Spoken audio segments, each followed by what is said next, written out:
Assalamualaikum dan selamat sejahtera kepada semua followers keluarga. Saya Azira, hari ini host anda dalam Keluarga Talk. Okey, so yang mana dekat rumah tu, apa khabar? Sihat ke tidak? Harapnya sihat-sihat belaka lah dan bahagia bersama keluarga. Bila kita sebut tentang bahagia ni, bukannya bersama husband dan anak-anak sahaja, tapi seluruh ahli keluarga, termasuklah ibu mentua.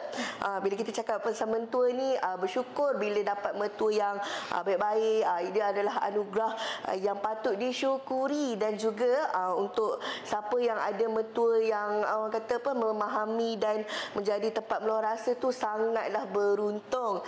Itulah kaitannya dengan topik kita hari ini, Ustazah, iaitu mentua menantu BFF.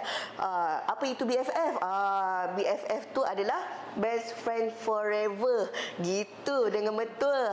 Bukan main lagi kan. Okey, tapi sebelum tu saya nak ingatkan kepada semua yang berada di rumah tu ataupun yang sedang menonton ni, jangan lupa untuk follow, like, subscribe kita punya social media, iaitu kita punya Facebook, Instagram, apa lagi, YouTube. Jangan lupa tekan on notification tu, ting ting ting ting tu kan. Okey, so tanpa membuang masa lagi, saya rasa Ustazah kat sebelah saya ni pun dah senyum kan. So jomlah kita perkenalkan. Sebelah saya ada Ustazah Teknologi Siti Fatahiyah Mahamud, iaitu pensyarah kanan Akademi Pengajian Islam Contemporary ASIS Universiti Teknologi Mara Shah Alam. Assalamualaikum Ustazah, apa khabar? Waalaikumsalam warahmatullahi, khabar baik, alhamdulillah sihat. Okey, so Ustazah, terima kasih kerana sudi bersama kita hari ini untuk topik mentua menantu BFF dalam Keluarga Talk. Nak jadikan BFF ni, boleh tak Ustazah ulas macam mana nak menjadi menantu kesayangan mentua ni? Apakah ciri-ciri yang harus ada bagi setiap menantu, dan mestilah ada adab-adab tertentu kan? Betul tak Ustazah? So macam mana Ustazah? Okey, terima kasih kepada Azira dan semua penonton yang berada bersama kita pada hari ini. Diharap semua sihat-sihat. Untuk tajuk sensasi kita ya. Ya, betul. Sangat sensasi, mentua menantu BFF. Best friend forever. Tak naklah kita kata boycott forever pula kan. Alamak. Okay. Jadi kalau kita lihat, kita nak membicarakan tajuk tentang menantu kesayangan. Saya pun terfikir, Kak Zira ni, saya ni menantu kesayangan ke tidak? Alamak. Okey, kalau kita lihat kepada nak jadi menantu kesayangan ni lah, ada beberapa perkara yang menantu-menantu di luar sana kena ambil berat. Pertama sekali, yang memang benda ni remeh tetapi dia kena ambil berat betul-betul, iaitu memahami fitrah seorang wanita. Kenapa kena memahami fitrah seorang wanita? Sebab kita menantu perempuan. Betul. Mak mentua kita perempuan. Betul. Jadi bila fitrah kita sama, kita tak faham betul-betul, masing-masing nak kepada fitrah kita. Jadi itulah kadang-kadang menimbulkan sensitiviti, pergaduhan, kecil hati. Jadi sebab perangai kita sama. Jadi yang tu yang kita kena jaga. Betul. Contohnya kalau kita katakan orang perempuan ni, dia bercakap ikut body language. Betul. Orang perempuan kalau bercakap dengan dia, Zira, jangan dengar apa yang dia cakap, tetapi lihat bagaimana dia berkata-kata. Itu penting orang perempuan. Sebab apa? Sebab orang perempuan ni, yang kita tahulah, kita perempuan kan, kadang-kadang di bibirnya lain, tapi di hatinya lain, dan di fikiran dia pun lain. Jadi pertama kena faham betul-betul. Contohnya kita kata orang perempuan ni dia sangat sensitif. Betul. Bila menantu perempuan sensitif, mak mentua juga sensitif. Bila menantu perempuan, dia orang perempuan ni, dia pantang tok nenek dibandingkan. Jangan nak bandingkan dia dengan perempuan yang lain. Betul. So menantu sama, mak mentua pun sama. Menantu perempuan nak perhatian, mak mentua pun nak perhatian. Jadi kalau kita tak faham betul-betul, kadang-kadang itulah yang akan menimbulkan masalah. Contohnya orang perempuan ni, kadang-kadang bila perempuan yang soleha ni, kalau ada apa-apa salah, dia boleh memaafkan. Betul. Tetapi kadang-kadang dia tak boleh melupakan. Yes. Jadi bila tak boleh melupakan, itulah akan menjadi dia sentiasa bergelora dalam hati. Itulah yang kita kena jaga dan kena hati-hati. Kedua, kita kena menghormati dan menghargai mertua kita. Macam mana kita nak menghormati dan menghargai mertua kita? Kita kena anggaplah mertua kita tu macam mak ayah kita sendiri. So macam mana kita jaga mak ayah kita? Sebab kita tahu mak ayah kita ni kasih sayang dia, kasih ibu ni orang kata bawa ke syurga. Betul. Kasih ayah ni sepanjang masa. Jadi macam mana mak ayah kita, macam tu juga mak ayah mertua kita kena jaga. Sebab apa sahaja yang kita buat tak akan mampu membalas pengorbanan mereka. Katakanlah kita bagi dia kemewahan ke, kita jaga dia baik-baik masa dia sakit ke, tak akan mampu terbalas. Jadi itu yang kita perlu ingat. Jadi kalau kita tengok dalam surah An-Nisa pun, dalam surah An-Nisa ayat ke-36, apa kata Allah? Firman Allah yang membawa maksud, saya ambil dia punya intipati dia, bahawa Allah kata dalam ayat tu yang pertama, taat kepada Allah, jangan sekutukan Allah. Dan yang kedua adalah berbuat baik kepada ibu bapa. Taat kepada ibu bapa. Okey, dan ayat seterusnya kalau kita tengok dalam surah Luqman ayat 15, macam mana kita nak menghormati ibu bapa? Dikatakan sekiranya kalau mereka, ibu ayah ni suruh kita menyekutukan ataupun tidak taat kepada Allah, yang tu jangan ikut. Tetapi kita kena bergaul dengan mereka dengan cara yang baik, hormat dengan baik. Okay, yang tu yang kita kena jaga. Okay, kita kalau tengok dalam ayat Quran. Tapi apa yang kita perlu buat kepada ibu bapa kita ataupun ibu bapa mertua? Pertama, kita kena sentiasa rendahkan diri kita. Rendahkan suara kita. Bila kita dengar, bila mak ayah kita cakap, kita akan rendah suara kita. Betul. Jadi kalau mak mertua kita cakap pun samalah. Yang kedua, yang seterusnya kalau kita tengok, bila ada mak ayah ni, jangan tunjuk mereka menyusahkan kita. Jangan buat apa-apa. Contohnya bila mak datang rumah, ayah datang rumah, mertua bila datang rumah, jangan tunjuk kita sibuk. Bila mak datang, masa tu mak datang, mertua datang, masa tu lah kita nak kata sibuk lah. Kita dah mula tarik muka. Alah, orang nak kena buat assignment ni, orang nak kena situ, nak kena sini, banyak benda. Dah datang pula nak kena layan. Jadi yang tu yang kita kena jaga. Kemudian kalau kita tengok, elakkan bagi mak kita, mertua kita ni rasa bersalah bila contohnya bila diajak balik rumah dia ke, balik raya dia ke. Contohnya hari tu kita tengok musim raya kan, bila mak mertua ajak balik, kita dah buat jadi serba salah. Bukan saja kita buat serba salah, kita buat suami kita serba salah. Suami kita tu dia kena jaga syurga dia, tapi kita pula buat bagi suami bersalah. Jadi yang tu yang kita kena jaga. Kemudian satu lagi, kalau mertua kita sakit, macam mana kita nak jaga dia? Cuba bayangkan kalau mak kita sakit. Kalau mak kita sakit, apa yang berlaku kat kita? Rasa macam nak terpa, nak terbang terus pergi dekat mak. Tapi bila mak mertua kita sakit, kita rasa macam tu tak? So tanya diri kita sendiri, kalau kita nak jadi mertua yang disayangi, kita terlebih dahulu menyayangi. Kemudian seterusnya, mendoakan mereka dan menjaga redha ibu ayah kita dan ibu ayah mertua kita. Jadi yang tu yang kita kena jaga. Dan seterusnya yang terakhir, macam mana nak jadi menantu kesayangan ni? Kita perlu ikhlas. Ikhlas betul-betul ni menyayangi dan menghormati mertua kita. Bila kita ikhlas, kita sucikan hati kita, kita ambil mertua kita macam mak ayah kita, insya-Allah tak ada masalah. Betul. Sebab tu saya selalu cakap dengan pelajar-pelajar, dengan anak-anak di luar sana, apabila kita nak berkahwin, cek dulu diri kita. Adakah kita dah ready, dah bersedia untuk ambil mak ayah orang lain, duduk sebaris dengan mak ayah kita? Kalau kita dah ready, ons. Tapi kalau belum ready, jangan, sebab nanti akan jadi masalah. Masalah yang kita bincangkan tadi, apabila kita tak betul-betul anggap dia macam mak mertua kita, macam mak kita. Jadi bila kita meletakkan dia orang lain, itu yang kadang-kadang kejap-kejap kita ambil berat, kejap-kejap kita ambil berat. Yang tu yang kita kena jaga, ikhlas dalam mengasihi, ikhlas dalam menghormati mertua kita. Jadi sebelum kita nak orang sayang kita, kita kena sayang orang dulu. Faham. Ustazah, ada menantu ni, dia dah cuba buat yang terbaik dah untuk anak bukan ada menantu yang cuba terbaik untuk mentua, tapi ada je nak kena dekat mata mentua ni, ada je yang tetap menyakitkan hati mentua. So adakah perlu untuk menantu ni bersemuka dengan mentua, katanya untuk tanyalah kenapa lah mentua ni bersikap begitu, kenapa begini, kenapa tak okey juga dengan saya dah buat macam-macam dah. Macam mana Ustazah? Okey, adakah perlu kita nak bersemuka ke tak ya, Zira ya?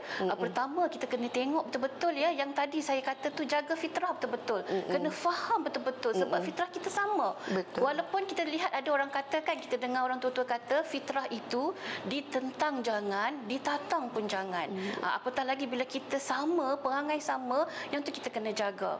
Jadi nak bersemuka ke tak ni kita kena lihat dalam dua keadaan. Pertama, kalau kita lihat kalau memang kita buat salah, kita sebagai menantu, kalau memang kita buat salah dan kesalahan tu dah jelas, maka kita perlu duduk jumpa mak ayah mertua kita, minta maaf kat dia. Sebab orang perempuan ni, dia kalau kita dapat tarik hati dia, settle. Orang lelaki pula kalau dengan ayah ni, kita dapat tarik dia punya fikiran dia, settle. Bila orang lelaki kita cakap melalui fikiran. Betul. Dengan perempuan kita cakap melalui perasaan. Betul. Tetapi yang satu lagi, keadaan yang kedua, kalau kita hanya dengar kabar angin je, dengar angin bertiup je yang kata daripada ipar duai ke, daripada orang lain kata, kau tahu tak, mak tu tak suka kau masak gini-gini ke apa ke. So dia dengar orang je. Jadi kalau dengar-dengar tu, tak perlu bersemuka. Okey. Tapi dia perlu ambil iktibar, dia lakukan penambahbaikan dia. Okey. Dia perbetulkan, dia fikir balik, entah betul kok aku ni tak ambil berat pun. Suami aku nak minum ke, suami aku nak makan ke, benda-benda macam tu orang kata mengadu domba tu tak payah, gosip-gosip tak payah. Jadi kita improvekan diri kita, walaupun kita tak nak ambil pot benda tu, tapi kita improve, muhasabah balik. Bila orang kata tak ada angin takkan pokok bergoyang. Betul. Jadi mungkin ada salah kita kat mana-mana. Jadi kita just improvekan diri kita, perbaiki diri kita dalam hubungan kekeluargaan, hubungan dengan mertua, hubungan dengan pasangan kita dan anak-anak, insya-Allah. Apa-apa pun adalah ego tu. Betul. Jangan tinggi. Macam mana ego kita layan ibu bapa kita, begitulah juga dengan mertua kita. Sebab itu adalah orang yang sama tahtanya, iaitu ibu bapa kita. Okey, Ustazah, bila kita cakap pasal mentua menantu ni, dia ada topik yang besar, tapi yang paling orang kata menjadi masalah ataupun tak hadapi lagi, tapi dah orang kata mungkin akan menjadi masalah, iaitu bila menantu dengan mentua ni duduk sebumbung. So memang akan ada isu atau perbalahan antara dua kaum wanita ni lah, mentua dan juga menantu perempuan. Jadi sebab tadi kita dah cakap tentang mentua perempuan lah kan, menantu perempuan lah kan. Jadi sekarang ni kita nak usik tentang menantu apa yang perlu dibuat, tapi suami tu sendiri bila ibunya nak duduk sebumbung ni dengan family dia, apa yang boleh dibuat, iaitu suami ataupun anak apa peranan nak pastikan hubungan ibu dengan isteri tadi tu jadi baik dalam satu bumbung. Okey, yang ni juga antara penting. Jadi saya mengharapkan selain daripada mertua-mertua menantu perempuan bersama kita, ada jugalah suami-suami yang mendengar. Betul. Jadi sebenarnya untuk menjaga keharmonian dalam rumah tangga, selain daripada peranan isteri, yang penting juga adalah peranan suami. Jadi peranan suami ni sebab dia ketua keluarga. Jadi dia kena jadi bijaksana. Sebab apa saya kata dia kena jadi bijaksana? Sebab yang fitrah tadi. Sebagai seorang lelaki, dia perlu faham perangai orang perempuan macam mana. Dia kena main peranan. Pertama, dia kena faham perangai itu. Maksudnya, bila depan mak, bila depan isteri, dia kena jadi bijaksana. Bijaksana dalam erti kata, dia faham orang perempuan ni bantang dibandingkan. Betul. So, jadi dia jangan bandingkan mak dia dengan isteri dia. Contohnya, jangan terlalu utamakan isteri depan mak. Okey. Kalau depan mak, jangan terlalu utamakan isteri. Sebab mak tu dia sensitif. Dan kedua, jangan terlebih-lebih memuji isteri depan mak. Itu kita kena jaga. Bukan kita kata mak tak suka, itu saya kata tadi bijaksana. Contohnya dia makan, "Ui, sedapnya masakan mak ni, dah lama tak balik ni, sedapnya." Masakan mak ni kan, ya Allah, sebiji macam Aisyah. Nampak macam bagus. Dia nak ambil hati mak dia. Nampak macam bagus. Ataupun dia kata, "Mak tahu tak, Aisyah ni kan pandai masak macam mak. Kalau dia masak kan, ya Allah, sedapnya mak." Mak akan terasa. Walaupun dia tak tunjuk. Sebenarnya mak ni dia happy je. Dia gembira je bila anak dia bahagia. Tetapi sebagai naluri seorang ibu dan naluri seorang wanita ni, bila dia sedih ataupun sensitif dibandingkan, dia akan terasa. Jadi kita kena pandai. Suami ni kena pandai dalam keadaan tersebut. Okey, kemudian kalau kita tengok satu lagi, kalau terjadi perbalahan. Kalau terjadi perbalahan, suami kenalah ambil peranan menjadi orang tengah. Bukannya pergi sembur lagi minyak dekat api yang menyala. Jadi yang tu yang kita kena jaga. Sebab tu saya kata tadi, suami perlu bijaksana. Pada masa yang sama, kita bincang pasal suami, pada masa yang sama, isteri tadi pun sama. Okay, isteri kalau ada masalah, terutamanya kalau dia ada masalah yang suami dia tak suka dekat mak dia. Mak kita sakit, dia buat dek je. Bila kita kata, "Bang, mak sakit ni, abang sibuk nanti minggu depan kita balik tengok mak." Tapi bila mak dia sakit, dia terus nak pergi. So bila kita kadang-kadang kita layan mak mertua macam tu, bila mak mertua sakit, kita pergi. Bila mak kita sakit pula, suami buat tak ambil peduli. Kadang-kadang itu dia jadi dendam. "Oh, mak engkau aku jaga, mak aku engkau tak jaga." Bila kita tahu dalam masalah macam tu, jangan pula kita cerita dengan mak kita. Contohnya kalau mak suruh balik, "Aisyah, mak sakit, Aisyah balik ya." "Itulah mak, Aisyah nak balik, tapi abang tu kan sibuk kerja." Dia kata, "Alah, mak ramai lagi orang boleh jaga kat kampung. Ramai lagi orang boleh jaga. Minggu depan je saya boleh balik. Mak tu kan, abang tu kan mak, dia memanglah kalau dengan mak ni kan dia tak ambil berat." Kita pula bercakap macam tu. Jadi bila mak kita dengar, mak kita mesti sedih kan. Jadi buat apa nak buat orang sedih? Buat apa nak buat mak kita sedih? Jadi kita nak hidup dengan tenang, aman, damai. Jadi yang tu yang kita kena jaga betul-betul. Jadi itulah kita harap suami-suami yang ada perlu ambillah juga poin-poin ni. Sebab kita kata, kita selalu dengar orang kata, orang perempuan ni kalau dia dah kahwin, dia dah kena taat kat suami dia. Dia dah tak boleh dengar cakap mak ayah dia. Yang tu kita selalu dengar. Tapi yang kita perlu dengar adalah suami-suami di luar sana, yang perlu kita jadi perhatian adalah, memang seorang perempuan apabila dia dah berkahwin, dia memang kena taat kat suami dia. Tetapi suami jangan lupa, dia ambil perempuan, dia ambil dengan mak ayah perempuan tu, letak di bahu dia untuk ditaati juga. Jadi ketaatan kepada mak ayah tu, selain daripada kita untuk taat, berpindah juga kepada suami kita. Jadi suami-suami kena ingatlah, ambil berat kat mak ayah dia, ambil beratlah kat mak ayah kita juga, kan. Betul, selalunya orang akan lepas pandang, selalu melebihkan belah lelaki, sampaikan belah perempuan pun kata apa, saya nak cakap ignore tu, terabai. Okey, so nyatalah sungguh inspirasi perkongsian Ustazah hari ini. So apa pun nak pastikan untuk hubungan mentua dengan menantu ni seperti BAF, perlu tahu tata caranya. Kena tengok balik yang mana yang terlepas, boleh share balik video ni, tengok dari awal sampai akhir apa poin Ustazah bagi untuk kita hari ini, kan. Sangat-sangat bermanfaat, sangat-sangat penting, kan. Alright, so terima kasih diucapkan kepada Ustazah Teknologi Siti Fatahiyah Mahmud kerana sudi berkongsi ilmu bersama kami hari ini. Mungkin Ustazah ada kata-kata akhir nak cakap kepada semua. Tadi nampak masa akhir, kan. Kok ada lagi sikit nak cakap ke, nak tambah lagi ke? Itulah, kalau nak cakap ni banyak benda nak cakap. Sebab apa, dia sangat dekat di hati kita. Jadi untuk yang terakhir terakhir kalilah saya merasakan bahawa hubungan kekeluargaan ni perlu sama-sama ambil bahagian. Suami ada bahagian dia, isteri ada bahagian dia, anak-anak ada bahagian dia, mertua-mertua pun ada peranannya. Jadi kita saling takluk hati mereka semua ni. Betul. Jadi apa yang kita nak sebenarnya bila kita bercakap tentang kebahagiaan, dalam hati perlu tenang. Bila kita tenang, insya-Allah kita akan sentiasa bahagia. Macam mana nak tenang? Kita jangan ada paksaan. Jangan rasa kita terpaksa buat benda tu. Jangan rasa kita terpaksa hormat mertua kita, ataupun mertua kata jangan rasa terpaksa terima menantu dah anak kita nak sangat. Bila ada terpaksa, dia akan mengganggu. Dan kedua, jangan ada dendam.